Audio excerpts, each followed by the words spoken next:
Bom dia, boa tarde, boa noite. Meu nome é Marcelo Schíssego e você está no canal Financeiramente. Hoje, mais um resumo de um livro que eu acabei de ler. Na verdade, eu já havia lido esse livro há uns 20 anos mais ou menos e me lembrava de algumas poucas coisas, mas voltei para dar uma conferida. É interessante como o tempo passa e a cabeça da gente muda. Então, para você que se interessa por esse assunto, já comenta aí. Você já leu esse livro? O que você achou dele? Vamos lá então?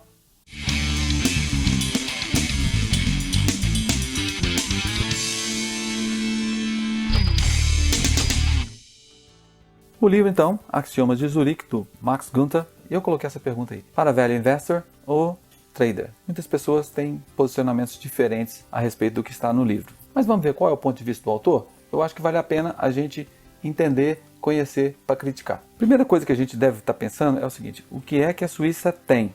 Ou melhor, o que é que a Suíça não tem? Bom, a Suíça não tem extensão territorial. Ele é um país menor que o estado do Rio de Janeiro. Ele também não tem litoral. É um lugar que ele é muito cheio de montanhas e pedras. Ele é um país pedregoso, como ele cita no livro. O clima e o relevo são inóspitos para a agricultura, porque no inverno faz muito frio, e o relevo porque só tem montanha e pedra, então como é que vai plantar alguma coisa? E o autor cita que a terra é uma das mais pobres em minerais do mundo. E além disso, não tem nenhuma gota de petróleo. E um ponto interessante é que há 300 anos, todas as guerras que houve pelo mundo afora, e principalmente na Europa, a Suíça ficou fora. Por quê? Porque ninguém quer. Ela não tem interesse. As pessoas, os líderes não se interessavam pela Suíça. Então, uma coisa que a Suíça tem é riqueza. As pessoas são ricas.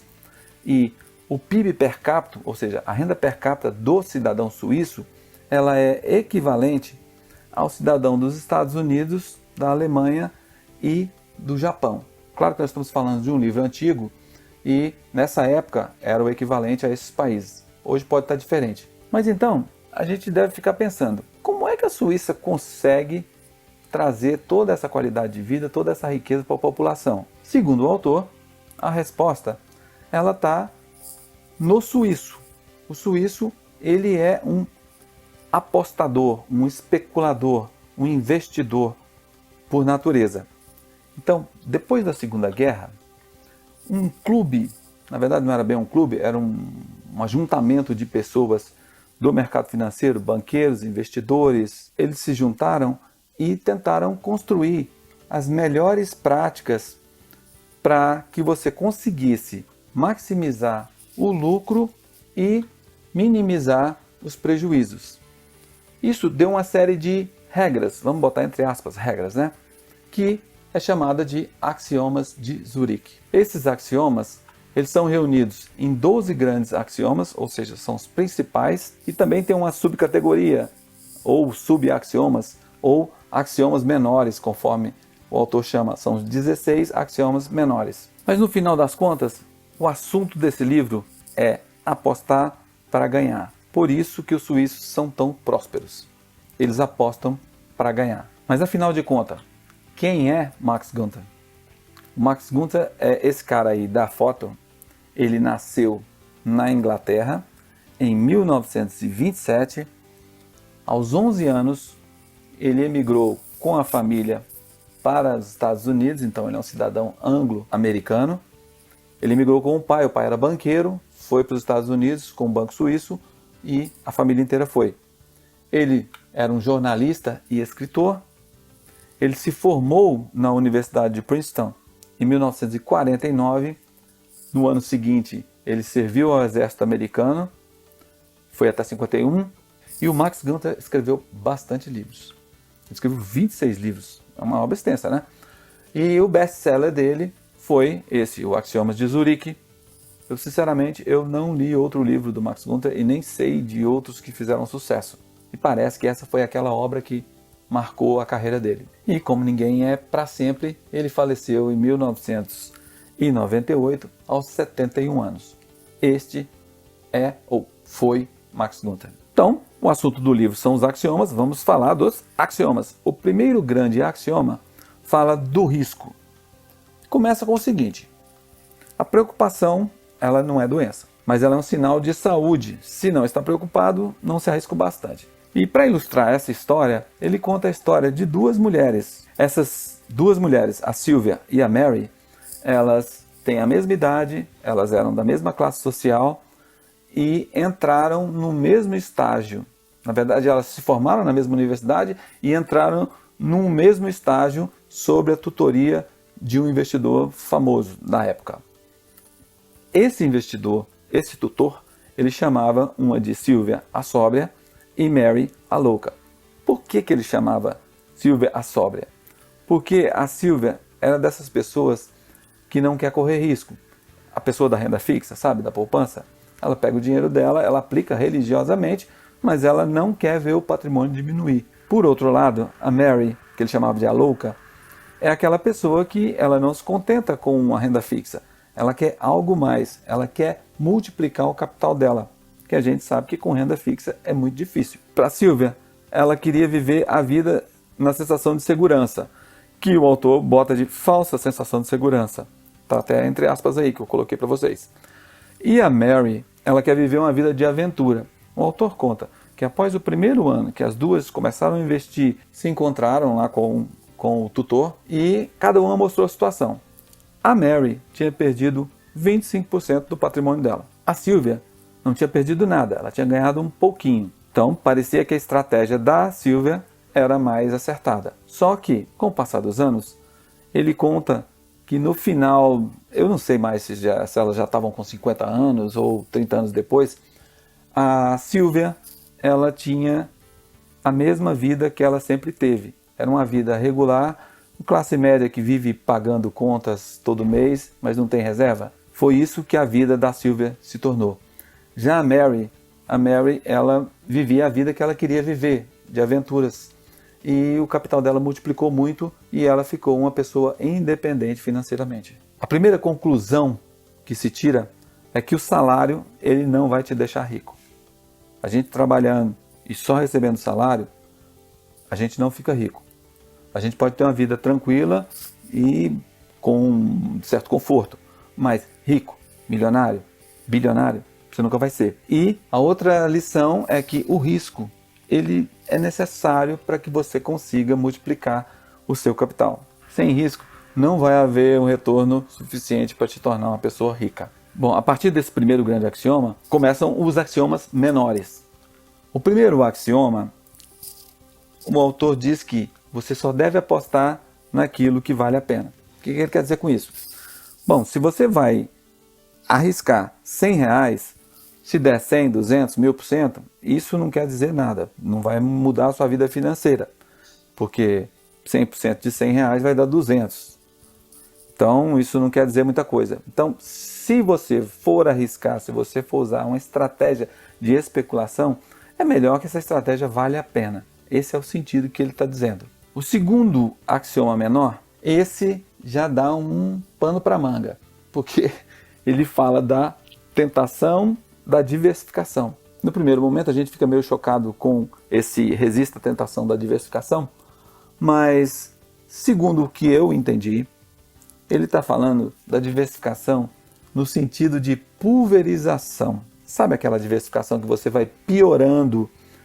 Quanto mais você adiciona ativos, mais você vai piorando. Por quê? Você tem tanto ativo que as subidas e as descidas desses ativos, elas não fazem diferença.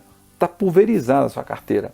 E é isso que ele está criticando. Ele fala da questão da cesta e os ovos, e eu achei interessante a forma com que ele fala que os suíços olham isso. Você não deve ter várias cestas com ovos. Na verdade, você deve ter uma cesta só e cuidar muito bem da sua cesta. Você não deve tirar a atenção dos seus investimentos. Esse é o resumo da ópera. O segundo grande axioma é um problema de todo investidor. Realize o lucro cedo demais. Isso é muito difícil, né? Ele quer dizer o seguinte, que quando você reduzir a ganância, você aumenta o seu lucro. Por quê? Sabe aquela ação que você estava esperando chegar aos R$80? Ela chegou aos R$80, mas a mídia está falando muito dela. Aí você começa a falar assim, não, pô, vamos chegar aqui aos R$100. Aí ela chegou aos R$100, você fica pensando, pô, mas está todo mundo falando bem, está muito bom o papel, vamos esperar chegar nos 120. e aí a bolsa despenca, seu papel vai lá para 30 e não sobe mais. É disso que ele está falando. Quando você já tinha estipulado um preço lá em cima, você deveria ter saído ali. Eu poderia ganhar mais. Você não sabe disso, ninguém sabe. Então, o terceiro axioma menor, isso é muito comum para os traders. O que eles fazem? Eles entram na operação, eles botam o ponto de gain e o ponto de stop. Ou seja, o gain, se eu atingir X% para cima, eu saio. Se eu atingir X% para baixo, eu liquido a operação. Então, você deve entrar numa operação. Na verdade, aqui ele está falando não é só de ação, não, tá, gente? Ele fala, por exemplo, do imóvel. Você comprou um imóvel, vai revender esse imóvel por 20% a mais. Qualquer coisa, um carro, qualquer coisa. Está falando de qualquer investimento. Eu cito muita ação aqui porque o meu canal é de investimento e eu falo de ação. Esse é o meu mundo, ok? Então, é isso. Realize o lucro cedo demais é aquele negócio. Dinheiro no bolso é lucro certo. Dinheiro no papel oscilando, você não tem lucro nenhum ainda, enquanto você não realizar. O terceiro grande axioma, da esperança. Aqui tem uma citação bem legal, né? Quando o barco começa a afundar, não reze, abandone-o. Por quê? Sabe aquela história do papel que você está casado com ele? Vou dar um exemplo agora, atual. Cogna ou IRB. Tem pessoas que estão... tem outra também, Cielo, que já tem há muito tempo. As pessoas estão rezando para o papel subir. E estão rezando há muito tempo, mas o papel não sobe. Não adianta, você está com esperança que esse papel suba. Mas, por enquanto, não tem nada que faça esse papel subir. Isso é a frieza do mercado. Não adianta você ter esperança, você começar a rezar para que o papel suba, que não vai adiantar. Daqui vem o quarto axioma menor. O que ele diz? Que você deve aceitar as pequenas perdas para que você tenha um grande ganho. Ou seja, enquanto aquele grande ganho que muda a sua vida não chega, você vai realizando as pequenas perdas. Por exemplo, se você tivesse saído logo um pouquinho após a IRB ter caído, você já tinha mudado de ação. Se você tivesse saído da Cielo logo assim que ela começou a despencar, você já tinha saído da ação e estava em outro papel. E assim por diante. Quem sabe você não tinha saído da Cielo e entrado na PetroRio, que subiu mais de 100%. Entendeu? Esse é o ponto. O resumo da ópera disso é que você tem que aprender a perder. Porque a perda é certa. A gente vai perder várias vezes na vida, mas é melhor que elas sejam pequenas. O quarto grande axioma, das previsões. Vamos ver o que ele fala. O comportamento humano não é previsível. Desconfie de quem afirma ser possível. Esse é legal. Ele frisa bastante. Presta atenção. Presta bastante atenção. Uma coisa que você tem que entender. Ninguém mesmo, conhece o amanhã. A gente sabe de muito guru que fez alguma previsão e deu certo e de repente esse cara, ele vira o mestre, todo mundo vai seguir. Mas esse cara, ele teve um golpe de sorte. Ele não prevê o amanhã, ele não consegue, ninguém consegue. E aqui ele cita um caso bem legal, como ele escreveu esse livro há muito tempo, em 92, ele cita um caso da Apple, que em 1983 recomendaram a Apple como uma empresa que ia subir bastante, que essa empresa tinha muito potencial e tal. Quando ele escreveu esse livro, a Apple era um estrondoso, um retumbante fracasso. As pessoas que tinham investido em 83 na Apple, nessa época do livro, tinham quebrado a cara. Você vê como é que ninguém conhece mesmo, né? Vai falar da Apple hoje. Então só prova que o ponto que ele está falando está certo. Ninguém sabe nada do amanhã. Um caso interessante é o Michel Nostradamus, um médico do século XVI. Esse cara, ele é conhecido por acertar, fazer várias profecias. Ele fez várias profecias e muita gente acredita no que esse cara falou lá no século XVI. Mas presta atenção, ninguém passa no teste da prova. O Nostradamus, ele fez dezenas de profecias. Se eu não me engano, foram 76 ou 79 profecias. Ele acertou poucas, ele acertou menos de 10. Ele errou muitas, mais de 20. E a maioria das outras E ninguém sabe o que ele quer dizer. É tão complexa que fica no ar. No livro, ele cita um cara que é um grande investidor, que ele te passa a receita para ser um grande guru. Olha só, que legal. Primeira coisa, você vai e publica centenas de previsões. Você coloca lá um monte de baboseira. Sei lá, o petróleo vai a $1.000. O Silvio Santos vai morrer, igual eu tenho visto aí muito em TikTok, né? O Silvio Santos vai morrer, não sei quando, do ano 2021 ou 2022.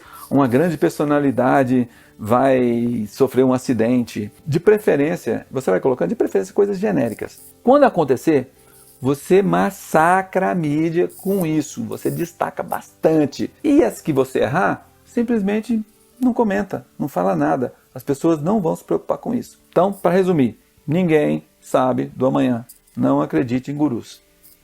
O quinto grande axioma, quando fala dos padrões, até começar a aparecer a ordem, o caos não é perigoso.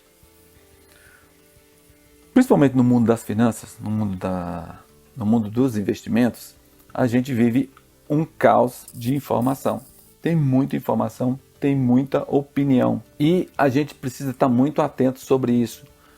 Porque quando eu começo a querer enxergar algum padrão em cima deste caos, e principalmente ordenado pelo comportamento humano, é uma missão impossível. Desse quinto grande axioma, ele já estabeleceu 4 outros axiomas menores. O quinto, o sexto, o sétimo e o oitavo axioma menor. O quinto, ele fala, cuidado com a armadilha do historiador.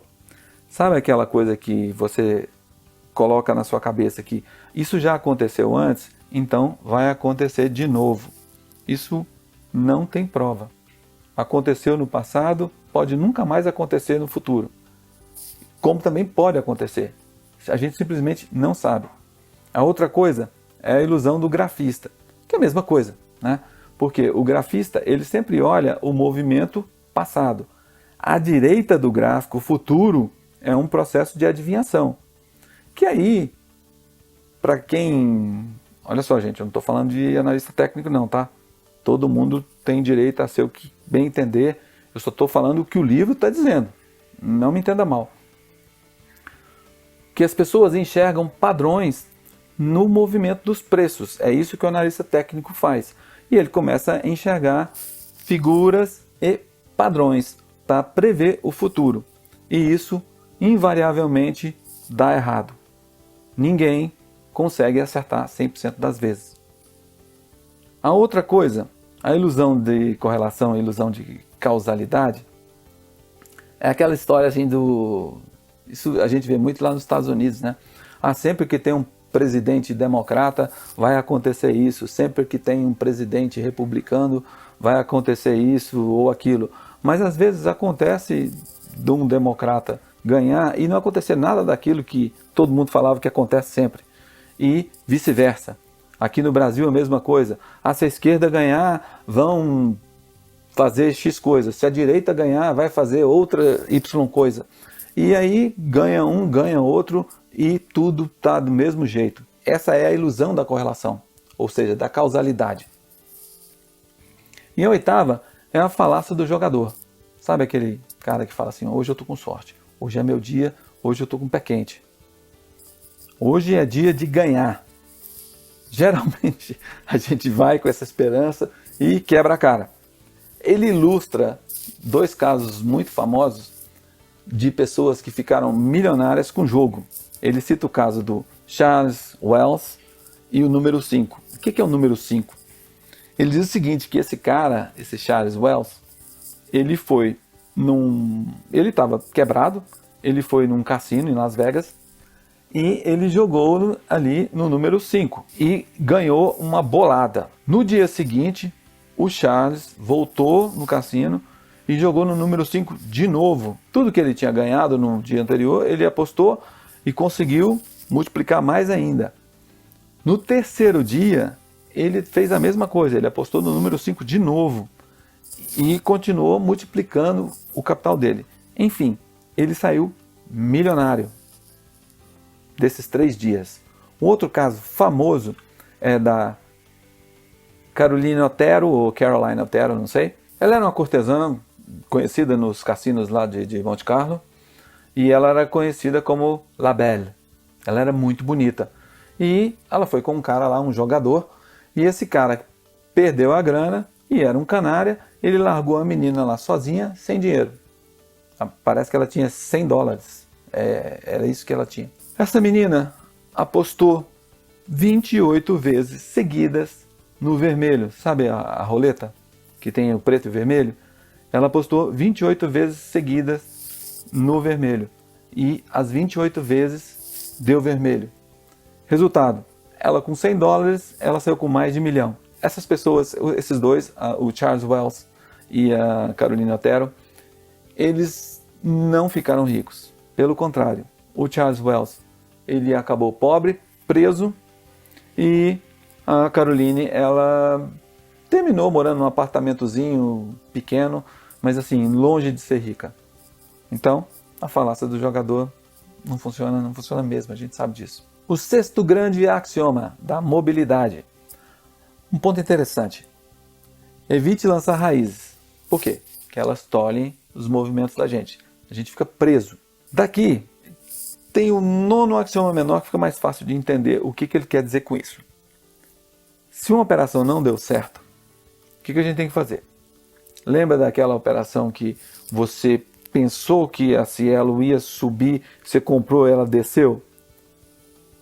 Você não precisa se apegar a esse papel, você não está casado com esse papel. Venda, saia fora. Não case com ninguém. Aliás, case com alguém, não case com um papel. Não vai te dar futuro. O outro caso, o décimo axioma menor, jamais hesite em sair do negócio se algo atraente aparecer à sua frente. É aquele caso que eu estava falando, né? Que a IB foi caindo e você não saiu, mas teve uma PetroRio que estava crescendo no momento contrário, né? E você estava casado lá, agarrado com a IB e a PetroRio subindo e você perdeu a oportunidade. É isso que ele está falando. Também ele conta exemplos de pessoas que ficaram presas em casas, porque tem um aspecto afetivo, eu criei meus filhos aqui e tal, e essa pessoa tomou muito prejuízo. No livro ele conta esse caso. Então, é para a gente ter cuidado com isso. A gente só deve apegar às pessoas, a coisas jamais. O sétimo grande axioma fala da intuição. A intuição é interessante. Só se pode confiar num palpite que se possa ser explicado. Um palpite, tem pessoas que confiam, tem pessoas que não confiam. No final das contas, a gente tem 3 abordagens para lidar com esses palpites. O primeiro é o seguinte: tem gente que despreza um palpite. Eu sonhei que... Isso acontece muito com gente que joga no bicho, né? Eu sonhei com borboleta, aí vai dar tal bicho, e se acontecesse comigo, eu sonho e não jogo. Nunca joguei no bicho, mas eu conheço pessoas que jogam. E tem essas coisas. A pessoa viu uma placa e aí ela vai lá e joga no bicho. Eu simplesmente desprezo. Tem outras pessoas, que é o caso dessas aí, elas confiam totalmente nos palpites dela. Se sonhou, vai lá e joga. E tem a outra que é a considerada pelos axiomas, que é você tem que ter uma utilização seletiva. Primeira coisa que você tem que pensar é o seguinte: o que é esse palpite e de onde vem esse palpite? Aqui ele está falando uma coisa muito interessante. Nós temos uma coisa chamada heurística, inteligência heurística. Sabe aquelas vezes que você começa a resolver um problema e não consegue? Isso acontece muito com o programador. Ou para quem mexe muito com cálculos, às vezes você dá uma travada ali, não consegue resolver direito. E aí você desiste daquilo por um momento e está lá tomando banho e tal, cantando, não sei o que, de repente, caramba, essa é a resposta. Você tem um insight lá dentro do chuveiro que não estava nem pensando nisso. Na verdade, você estava pensando sim. O cérebro, quando você joga um problema para ele, ele vai tentar resolver aquilo de qualquer forma. Mesmo que você não esteja consciente, ele já moveu aquilo para uma parte e ele fica trabalhando ali, heuristicamente, naquele problema até que dê aquele estalo da eureka, achei. Entendeu? Então, os palpites, às vezes, ou é só um palpite mesmo, né? Uma coisa boba, ou às vezes você teve tanta informação durante o dia, durante a vida, que aquele palpite ele faz sentido. Você acha que determinado papel vai subir ou vai cair, você está considerando que aquilo é um palpite, mas na verdade você tem aquela intuição, ela está baseada nas informações que você consumiu durante o dia, durante a semana, durante o mês. E aquilo tem algum fundamento. Então é importante você descobrir de onde é que vem essa intuição. Aí tem o 11º axioma menor, que é jamais confunda palpite com esperança.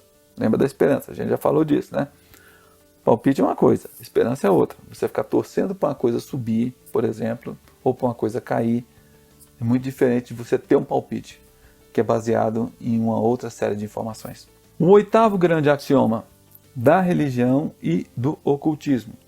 De novo, esse é um tema sensível, eu não quero manifestar nada aqui a respeito da crença de alguns, cada um tem a crença que quiser. Eu estou simplesmente passando o que o livro mencionou, ok? Então, é improvável que entre os desígnios de Deus para o universo se inclua o de fazer você ficar rico. Realmente, é muito pouco provável que isso vá acontecer.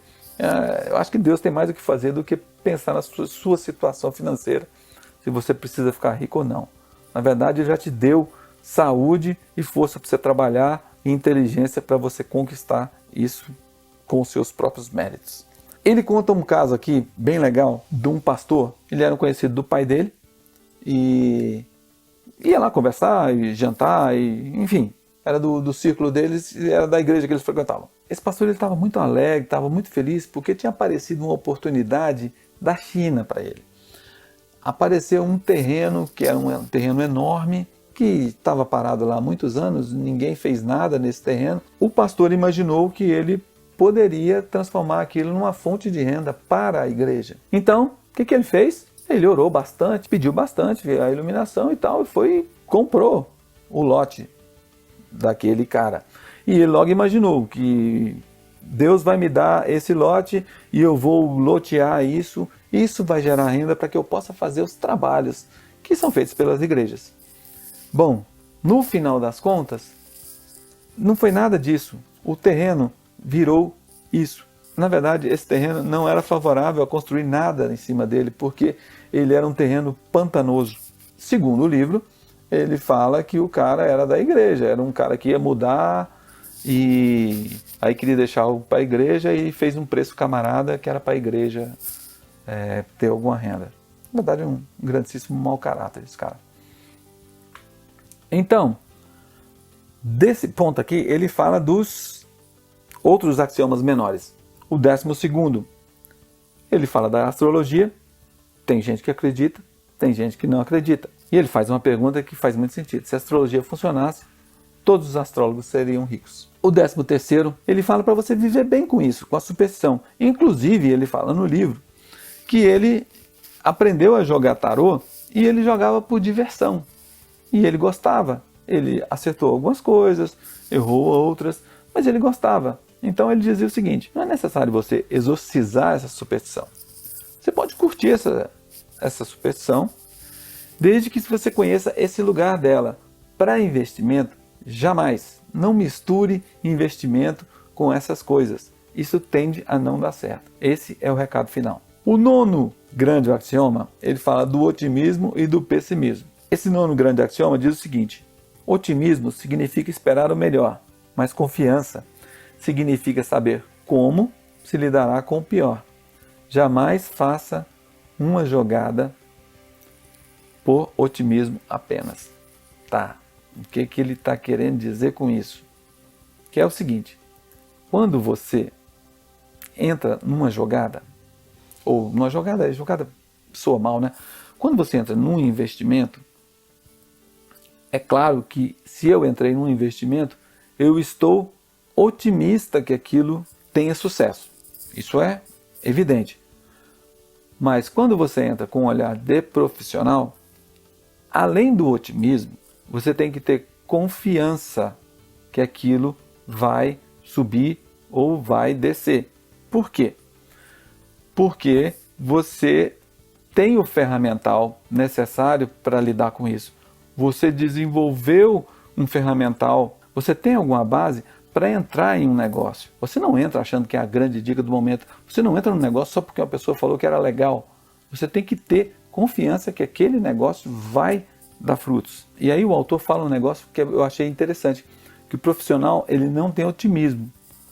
O que ele tem chama-se confiança, ou seja, ele é baseado nos aspectos que ele desenvolveu durante a vida dele de negociador, de investidor, ou que seja. A confiança nasce do uso construtivo do pessimismo. Eu sei que isso é muito fácil falar, mas na prática é difícil de fazer, mas é a vida. O 10º grande axioma do consenso. Esse é tradicional, né? Esse, pra gente que mexe com investimento, a gente já sabe. A gente tem que fugir da opinião da maioria. Ela provavelmente está errada. Aqui eu cito um exemplo que eu acho fantástico. Toda vez que eu estou me sentindo ali junto com a multidão, eu lembro de alguns caras. Um desses caras é esse cara aí, o Warren Buffett. E eu botei uma piadinha aí, uma brincadeira, né? Sardinha só anda em bando. Esses caras não andam com ninguém, eles andam com eles mesmos. Eles andam com a cabeça dele, com o pensamento deles, com as decisões deles. Toda vez que você entra num grupo e as pessoas estão perguntando se deve entrar ou não, aquela pessoa não tem noção do que ela está fazendo. Daí, o 14º axioma menor é: jamais embarque nas especulações da moda. Com frequência, a melhor hora de se comprar alguma coisa é quando ninguém a quer. Lembra, né?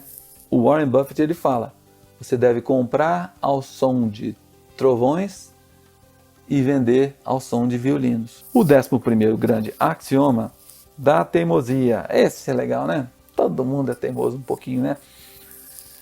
Se não deu certo da primeira vez, esqueça. Vai embora, parte para a próxima. Essa figura aí ilustra muito, né? Teimoso é quem teima comigo. Geralmente o teimoso ele pensa isso, né? Ele bota uma coisa na cabeça e ninguém tira isso da cabeça dessa criatura. Que é aquela coisa de estar casado com um determinado negócio, ou estar casado lá com a casa que não quer vender porque ela vale tanto. Eu já ouvi isso muito.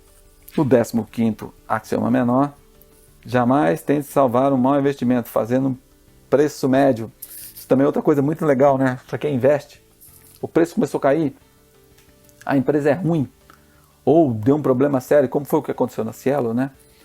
As pessoas começaram a fazer preço médio. Preço médio, preço médio, preço médio, preço médio. Gente, a Cielo está caindo há 2 anos, se eu não me engano. E as pessoas estão fazendo preço médio até hoje.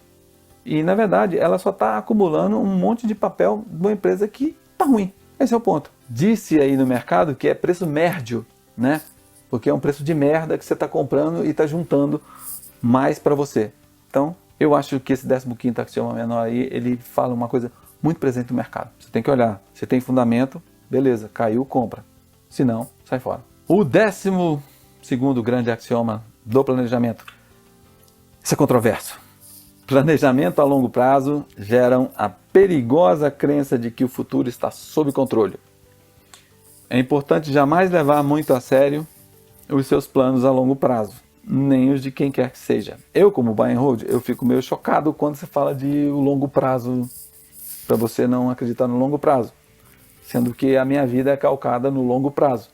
Mas depois de ler o livro e refletir sobre isso, eu entendi o que ele está querendo dizer sobre esse longo prazo. Eu pensei em vários casos que aconteceram aí durante a vida, que eu presenciei alguma coisa e me fez refletir algo de razão nesse pensamento aqui, nesse 12º grande axioma. Uma amiga da família, ela trabalhou a vida inteira numa companhia aérea e ela tinha um fundo de previdência, ganhava muito bem, ganhava um bom salário, e para ela aquilo estava bom, então ela projetou a vida dela para o resto da velhice dela. Acontece que depois que ela se aposentou, esse plano de previdência, ele quebrou. O que aconteceu? A pessoa ficou numa situação muitíssimo complicada.